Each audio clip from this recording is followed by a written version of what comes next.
Could you tell us a little bit about yourself? Certainly. My name is Matthew Redwine. I'm from North Carolina in the USA, and I've been living in Japan for about 8 years now. What do you do for a living? I'm an English teacher, and I've been teaching at private schools for several years, but now I'm teaching in public elementary and junior high schools. Do you like your job? I love my job. To share my love of language, I get to share my culture, and I get to meet so many interesting people and learn about Japan. What made you come to Japan for the first place? Okay, excellent question. So I had always wanted to teach English in a foreign country, and a friend of mine was living in Okayama, so I visited them here. I fell in love with the culture and the beautiful nature and townscape, and decided, yes, I want to teach English in Japan. I love that it's safe. I don't have to worry about violent crime, and I love, everything works. What do you mean by that? You don't see many out of order signs, just elevators, vending machines, turnstiles. Pretty much everything works. Great engineering. We think it's very natural, Yes. but it's not in the States. Do you like Japanese food? Oh yes, I love, of course, sushi, ramen, and basic things. But then I also like things like okonomiyaki and mentaiko.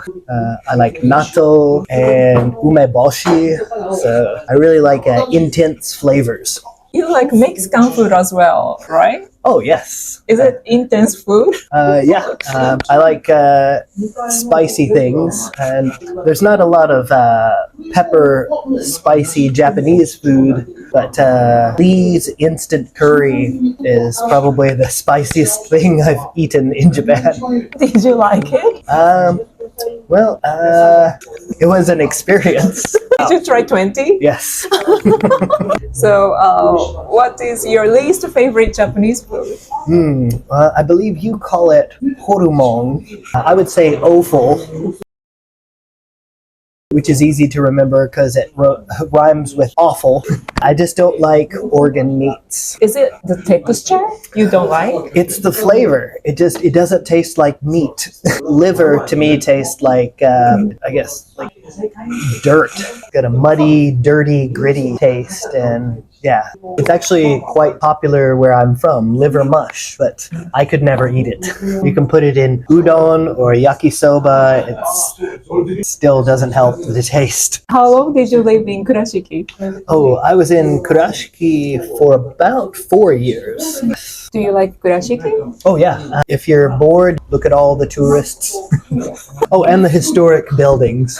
I should say historical buildings. Did you find any funny stores or interesting stores in the Beacon district? Oh yeah, there's an interesting fooding shop. You can see all the little glass wind chimes. Also, there's a great cafe called Antica you should check out. Great little hidden gem in Beacon. I met my wife there. So is your wife Japanese? Yes, she is. And now we have a young son who's almost 3 years old. Yeah, good things happen at that cafe. And you went back to the States 2 months ago, right? That's right, yes. I wanted to have him meet his American family and get some good English practice. So my son and I made a trip for a month and a half and visited family. Did you get like culture shock there? I think I might have accidentally bowed and said sumimasen instead of excuse me. But yeah, I think I wasn't used to people being so open and friendly all the time. People share a lot of their feelings in the US. They're not as open with their feelings here, I feel. Did you get culture shocked in Japan? Yeah, I guess coming back to Japan, well, I was shocked at how cheap everything was. I guess I was surprised at how quickly things move, like the trains and buses. I was used to waiting longer, but now everything's so fast and efficient. So back in the States, did you drive? Yes, I did. Did you feel like funny when you drove on the other side of the road? Got my Japanese driver's license last year, and it was so embarrassing. I was driving near my house, and I pulled out onto another road, and I was head on with another car on the wrong side of the road, and I just sheepishly merged back over. Yes, I was so embarrassed because this other driver must have been thinking, what is he doing? So it's hard going from one country to the other as far as driving, for sure. Speaking of embarrassing incidents, what was the most embarrassing thing ever experienced in Japan?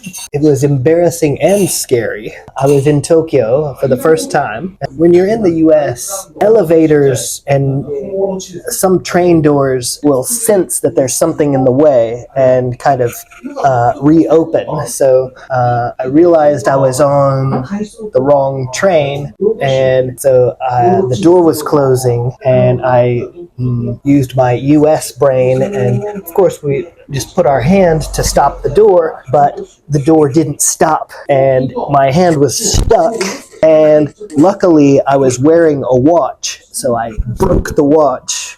If I hadn't been wearing a watch, I might have been dragged by a subway train in Tokyo. So it was scary and embarrassing. Do you have any messages to the viewers who want to visit Japan or Kurashiki? Have your own experience. It's good to know the culture and know the manners, the do's and don'ts, but don't feel like you have to go to the most popular or most famous thing, because there are so many little hidden gems and out-of-the-way places in Japan that you can have just as much fun at a small hole in the wall. Just explore is my advice.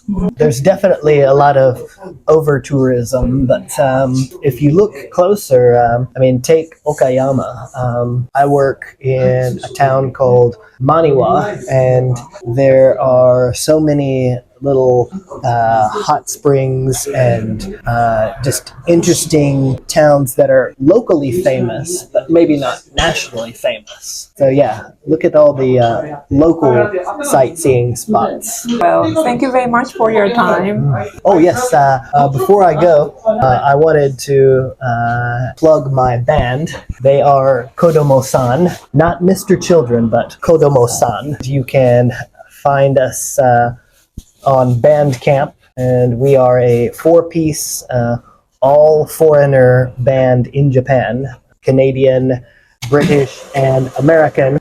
Please check us out if you like rock music. Thanks a lot.